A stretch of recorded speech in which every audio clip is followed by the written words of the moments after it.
మీ పిల్లలు ఫారెన్లో చదవాలనేది మీ కల? మీ కలను నిజం చేసే ఏకైక సంస్థ విదేశ్ కన్సల్ట్స్. నమస్తే రవి సార్. నమస్తే లక్ష్మి. సార్, టీడీపీ అధినేత చంద్రబాబు నిన్న జనసేన అధినేత పవన్ కళ్యాణ్ నివాసానికి వెళ్ళారు. అక్కడ ఇద్దరు కలిసి చర్చలు జరిపారు. సో ఈ చర్చల గురించి ఏమనుకోవచ్చు సార్? ఎందుకంటే ఉమ్మడి కార్యాచరణ దిశగా వేగంగా అడుగులు పడుతున్నాయి అనుకోవచ్చా?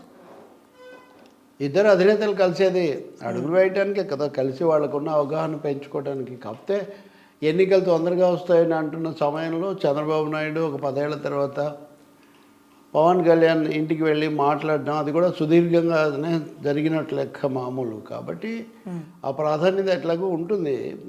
ఆంధ్రప్రదేశ్ ఎన్నికలకు రన్అప్ టు ది ఎలక్షన్స్, ఎన్నికల సన్నాహాల్లో పవన్ కళ్యాణ్తో చంద్రబాబు జరిపిన ఈ భేటీ అనేది ఒక ముఖ్యమైన ఘట్టమే అవుతుంది. ఎందుకంటే వీళ్ళిద్దరు కలిసి పోటీ చేస్తారా లేదా అన్నది, ఎన్నికల్లో బలాబలాలు ఎలా ఉంటాయి, లేకపోతే ఎవరైతే ఉంటారు అన్నదాన్ని ముఖ్యంగా అటు వైసీపీ అధికార పార్టీ జగన్, ఇటు వీళ్ళ పార్టీ, ఆ తర్వాత మిగతా అంశాలు కదా. అందువల్ల ఒక ముఖ్యమైన సంకేతం నిన్నటి సమావేశం ఇచ్చిందని మనం చెప్పాల్సి ఉంటుంది.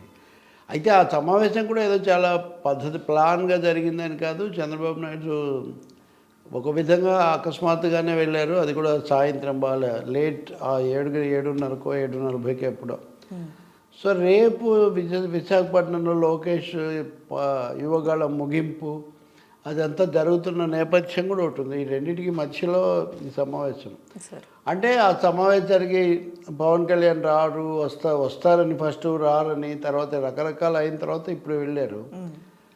సో వైసీపీ మీడియా లేకపోతే వ్యాఖ్యాతలు కొంతమంది చెప్పే ప్రకారం పవన్ కళ్యాణ్ ఏమైనా అలకబోనాడా, దాన్ని సర్దుబాటు చేయడానికి వెళ్ళారా, లేకపోతే రానంటే వారు రప్పించడానికి వెళ్ళారా, ఇటువంటివి చాలా జరుగుతున్నాయి కూడా కామెంట్స్. ఇంకా ఒకటి, వాళ్ళిద్దరూ అవగాహనకు రావటము, పొత్తు పెట్టుకోవాలనుకోవడం ఎప్పుడో జరిగిపోయింది. ఇంకా పొత్తు అనివార్యం కూడా ఇద్దరికి కూడా. పొత్తులు ఎప్పుడు అభిమానంతో అనురాగంతో జరగవు, అవసరాలతో మాత్రమే జరుగుతాయి. అవసరాల రీత్యా చంద్రబాబుతో పొత్తు పెట్టుకోవడం అనేది పవన్ కళ్యాణ్కు ఒక తన అస్తిత్వం, తన ఉనికి, దానికి సంబంధించిన అంశం. చంద్రబాబుకు అధికారం కోసం చేసే తీవ్ర పోరాటంలో పవన్ కళ్యాణ్ అండ ఉండడం అనేది చాలా అవసరం. నేను గతంలో కూడా చెప్పా, ఏపీలో ఇప్పుడున్న విచిత్రమైన రాజకీయ పరిస్థితుల్లో అటు ఇటు ఉన్నవాళ్ళు మేమే వై నాట్ 175 అని ఇద్దరు అంటున్నప్పటికీ కూడా పోటీ తీవ్రంగా ఉంటుందనే ఉద్దేశం ఇద్దరిలో ఉంది. అందుకనే వైఎస్ఆర్ పార్టీ అభ్యర్థులు మార్చడము, సామాజిక సమీకరణాలు, ఈ దిశలో తన ప్రయత్నాలు తను చేస్తూ ఉంది. దాని మీద చాలా నడుస్తుంది రాజకీయం. ఇటు టీడీపీ జనసేన కలిసి పోటీ చేస్తే తప్ప ఎదుర్కోలేము. ఎందుకంటే పవన్ కళ్యాణ్ స్వయంగా రాజమండ్రి సెంట్రల్ జైల్లో చంద్రబాబుని కలిసిన తర్వాత బయటకు వచ్చి మనం కనుక కలవకపోతే ఇంకో 20 ఏళ్ళు జగన్మోహన్ రెడ్డియే పాలన చేస్తాడని, ఇంకా అంతకంటే పెద్ద స్టేట్మెంట్ ఎవరిస్తారు? అంతకుముందు ఇప్పటం సభలో కూడా మనం కలిసి వెళ్ళాలి, ఓట్లు చెల్లకుండా చూస్తానని చెప్పింది కూడా పవన్ కళ్యాణ్. అందువల్ల మనం కలిసి పోటీ చేస్తేనే వైసీపీని ఎదుర్కోగలం అనే ఒక సంకేతం చాలా స్పష్టంగా ఇస్తున్నారు చంద్రబాబు నాయుడు. ఇంకా అంతకుముందు నుంచి కూడా సిద్ధంగా ఉన్నారు.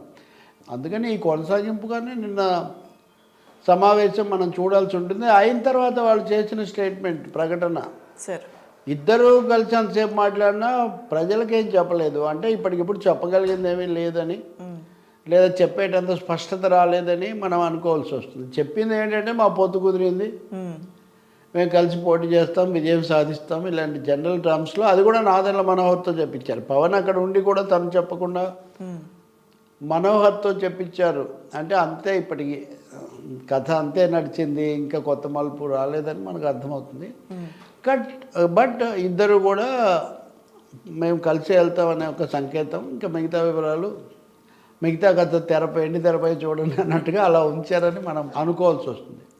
దీన్ని ఎక్కువగా నెగిటివ్గా కానీ పాజిటివ్గా కానీ పెద్ద చెప్పడానికి ఇందులో ఏం లేదు. కానీ వాళ్ళ కోణంలో అది పాజిటివ్, వైసీపీ కోణంలో నెగిటివ్. అందుకే మంత్రులందరూ జరుగుతుండగానే ట్వీట్లు పెట్టిన వాళ్ళు ఉన్నారు, అయిపోయిన తర్వాత అటాక్ చేసిన వాళ్ళు ఉన్నారు. ఇంక జరుగుతూ ఉంటుంది. మొత్తం దీనికి సంబంధించిన ఒక క్లారిటీ కానీ, సీట్లకు సంబంధించి ఎక్కడ పోటీ చేయబోతున్నారు, ఎవరెవరు ఏ స్థానాల్లో చేయబోతున్నారు, ఇటువంటివన్నీ కూడా ఒక జనవరి నాటికి క్లారిటీ వచ్చే అవకాశం ఉంది అన్న సమాచారం వస్తుంది సార్. నిజమేంటారా?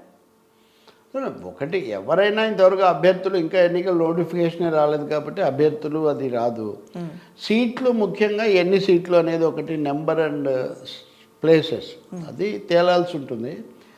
నాకు తెలిసిన ప్రకారం దాదాపు వాళ్ళు ఒక 30 సీట్ల వరకు జనసేన పోటీ చేయొచ్చు. 30 కానీ 28, 35 అని. అందులో 30కి అటు వెళ్ళే అవకాశం తక్కువ, ఇటువైపే ఉండొచ్చు. ఎందుకంటే జనసేన వ్యవస్థాగతమైన సంస్థాగతమైన సమస్యలు, నిధులు ఇవన్నిటి రీత్యా కూడా ఎక్కువ సీట్లు తీసుకున్నా మళ్ళీ అభ్యర్థులను ఎత్తుక్కోవటము, నిధులు సమకూర్చడము, ప్రచారం చేయడం సమస్య అవుతుంది అని పవన్ కళ్యాణ్ భావిస్తున్నట్టు చెప్తున్నారు. ఆయన కొన్ని నియోజకవర్గాల్లో పోటీ చేసే అభ్యర్థులు వాళ్ళ కుటుంబ సభ్యులు, వాళ్ళ తండ్రులు ఇట్లా పేరెంట్స్తో కూడా మాట్లాడాలి, అవి కూడా జరిగాయి.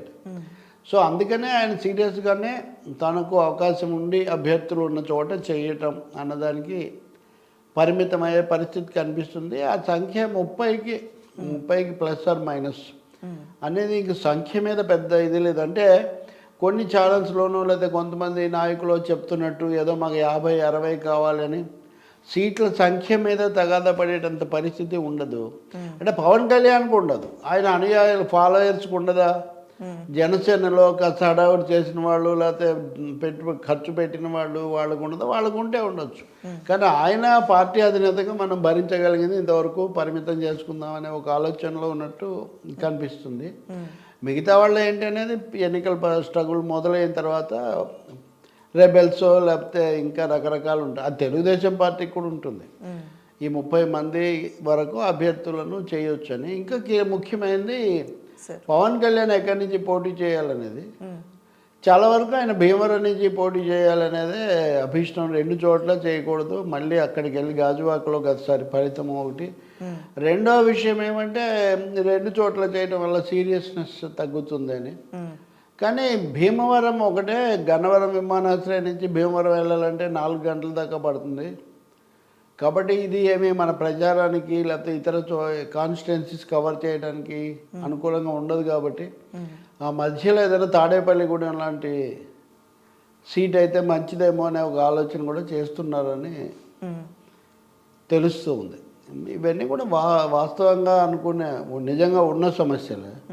ఇంకా తర్వాత ప్రధానంగా గోదావరి జిల్లాలో జనసేనకి ఎక్కువ స్థానాలు ఇవ్వటం, కృష్ణా గుంటూరులలో కొంచెం సందర్భాన్ని బట్టి టీడీపీకి ప్రాధాన్యత ఇస్తూ జనసేనకి ఇవ్వటం, ఉత్తరాంధ్రకు వచ్చేసరికి కొన్ని రాయలసీమలో మెయిన్గా వైసీపీని ఎదుర్కోవాలి కాబట్టి పరిమితంగా అక్కడ ఏదన్నా ఇవ్వడం, ఇట్లా ఇవన్నీ కలిసి ఒక 30కి వస్తాయి. అయితే అభ్యర్థులు ఎవరన్నది అప్పుడే రాదు. ఇంకా ఇందాక నువ్వు అడిగినట్టు వాళ్ళు ఉమ్మడి కార్యాచరణ ప్రణాళిక, ఉమ్మడి ప్రణాళిక, చంద్రబాబు 6 గ్యారంటీలు అన్నారు. ఇప్పుడు 10 గ్యారంటీలు ఎన్నో అవుతాయి, ఇవన్నీ కూడా కలిపితాయి. బాబు పవన్ గ్యారంటీలు అంటానికి ఉంటుందా, లేదా బాబు గ్యారంటీలు అనే పేరుతో వెళ్తాయా?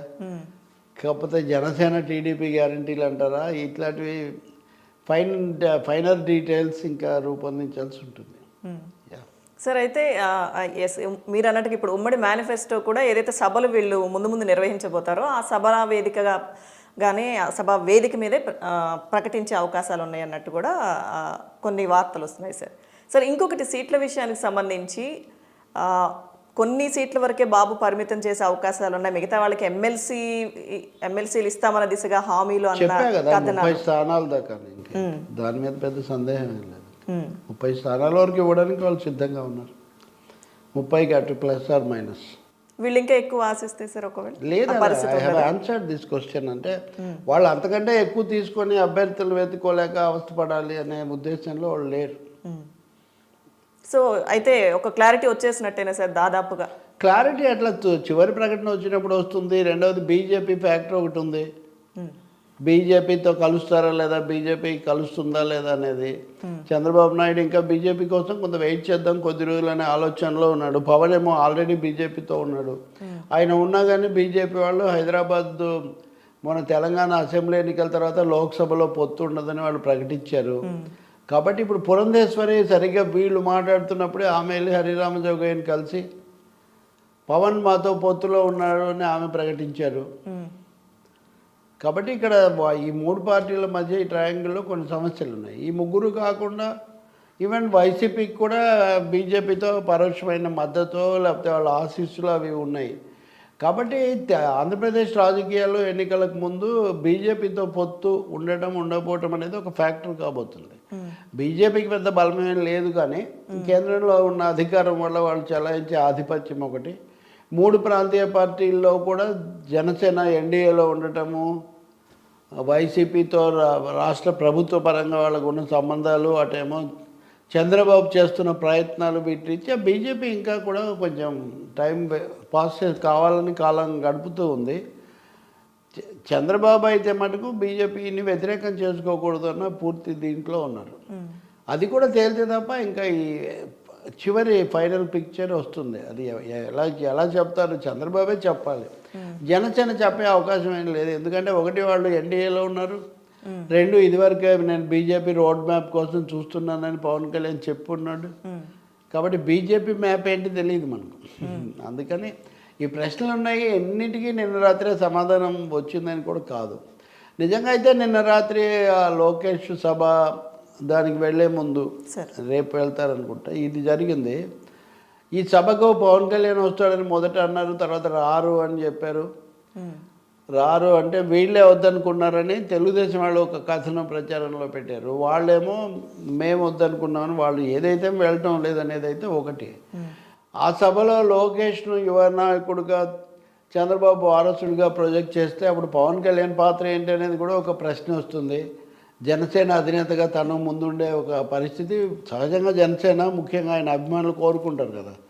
కాబట్టి ఈ సభను అవాయిడ్ చేయొచ్చు అని చేయడానికి, దానివల్ల ఏమీ రాంగ్స్ మెసేజెస్, పొరపాటు సంకేతాలు రాకుండా మేము బాగానే ఉన్నాము అనే ఒక మెసేజ్ ఇవ్వడానికి కూడా నిన్న సమావేశం ద్వారా ఒక ప్రయత్నం జరిగి ఉండొచ్చు. చివరికి ఏం జరుగుతుంది మనం చూడాల్సిందే. మనం రాజకీయాలు తేల్చి చెప్పలేం కానీ.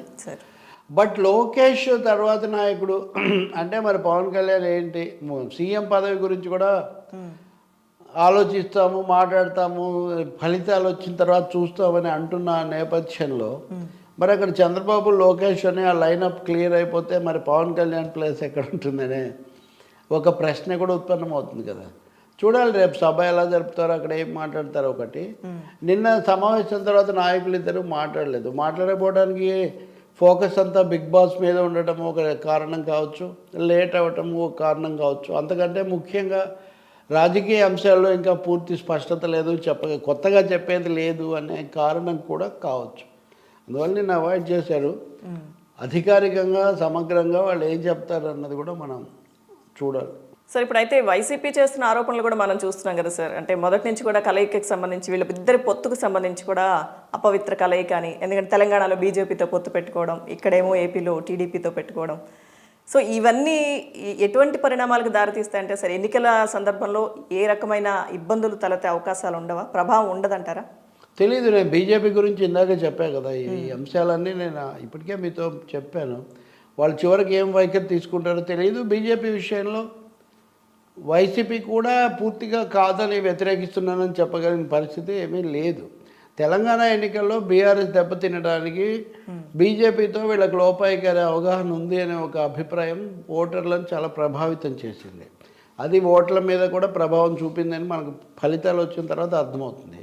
ఏపీలో మూడు ప్రాంతీయ పార్టీలు కూడా బీజేపీతో మంచిగా సాఫ్ట్గానే ఉన్నాయి. కాబట్టి అక్కడ బీజేపీతో అనుకూలత అన్నది వాటి మధ్యలో ప్లస్లు మైనస్లకు దారితీసే అవకాశం ఏమీ ఉండదు.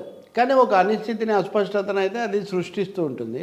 అది ముఖ్యంగా జనసేనకు అదొక సమస్య అవుతుంది. ఎందుకంటే ఇప్పుడు ఉదాహరణకు కిషన్ రెడ్డి మేము ఒంటరిగా వెళ్తాము అని అన్నప్పుడు పవన్ కళ్యాణ్ ప్రశ్నించలేకపోయారు కదా. మొన్న మాతో పొత్తు పెట్టుకున్నారు, దాని మీద వ్యాఖ్యానం లేకుండా, సమీక్ష లేకుండా, ముగింపు కనీసం టీ తాగుతాం కదా ఒక ఒప్పందం కుదుర్చుకుంటాక, అది కూడా చేయకుండా ఇలా ఎందుకు చేస్తున్నారు అని అనగలిగిన పరిస్థితిలో లేరు.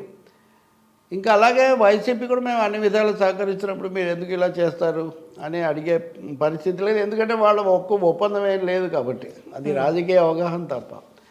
తెలుగుదేశం విషయానికి వస్తే చంద్రబాబు నాయుడు అరెస్టు అమిత్ షా ఆశీస్సులు లేకుండా జరగదని తెలిసినా కానీ వీళ్ళు వెళ్ళి మళ్ళీ అమిత్ షానే కోరారు.